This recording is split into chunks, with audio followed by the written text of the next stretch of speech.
Yan, good day sa inyo mga master. Ang project natin ngayon, itong Isuzu trailer. Ang naging issue nito mga master, ayaw mag start, no crank. Pag switch on mo tong susi, walang lumalabas na ilaw dito.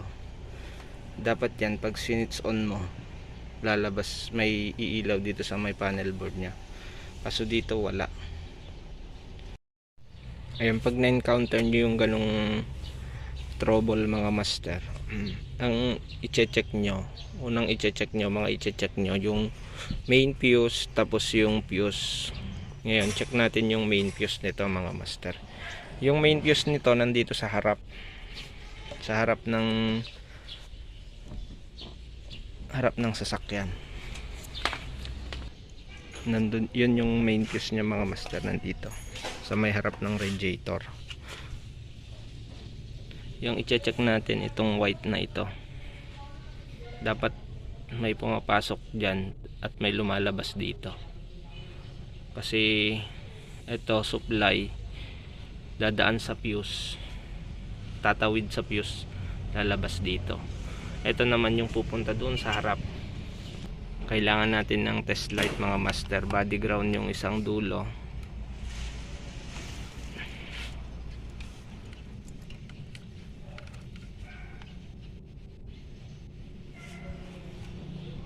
yan, dapat may pumapasok ditong live mga master. Ayan, meron, dapat meron din dito sa kabila. Okay, meron. Ibig sabihin, mula sa baterya buo yung linya hanggang dito sa fuse. Ngayon, ang kon nito, pataas naman to. Tingnan natin dun sa fuse box sa taas.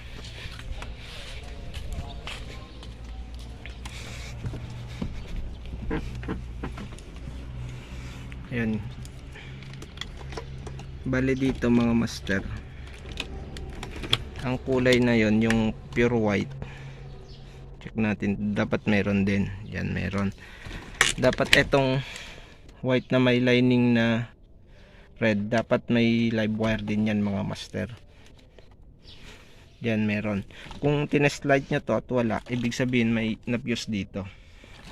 Sa pagkakataong ito mga master, meron siya. Yan.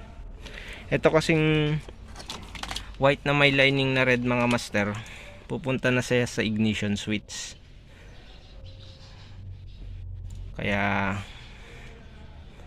pag kumpleto dito, dun na sa ignition switch, pag okay dun, sa bat naman, yung papunta sa bat ang i-check natin.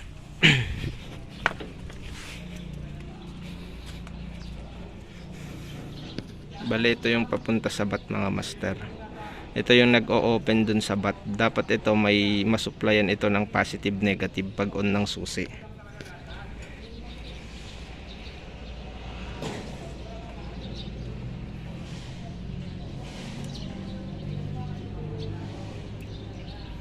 Ayan, kung nakikita nyo mga master, umilaw yung test light. Pagka sa ganitong trouble mga master, ang may sira yung bat, sira na yung rewind. Dapat yun, pagka nasupplyan, tutunog yun. Pag on mo yung susi, maririnig mong lalagitik. Ayan, bali nabaklas ko na yung bat nito mga master, at tagpabili na tayo. Papalitan na natin ng bago yung bat mga master. Dapat pag sinaksak yan, dapat tutunog siya. Wala, ibig sabihin sira na. Bale, ito yung bago mga master. Ililipat natin itong socket dito kasi iba yung design nung nabili.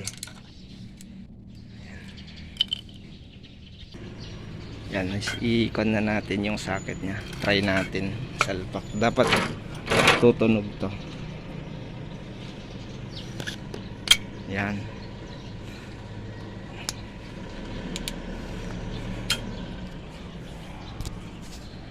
Sasalpak ko mga master. Tingnan, matutunog dapat yan.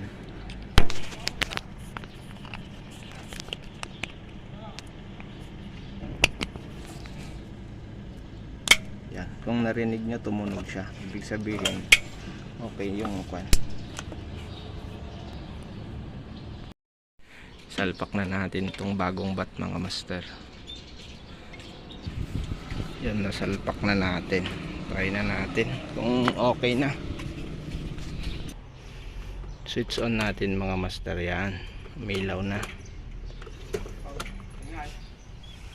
Madit, in the park.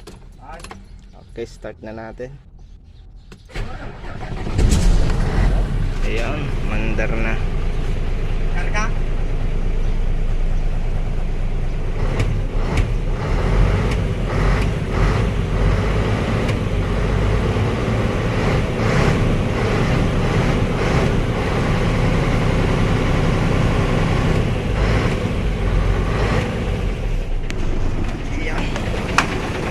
Ayun lang mga master, sana makatulong sa inyo. Nagkaroon kayo ng idea sa pag na-encounter nyo yung ganong trouble. Huwag nyong kalimutan mga master na mag-subscribe sa ating munting channel. Maraming salamat.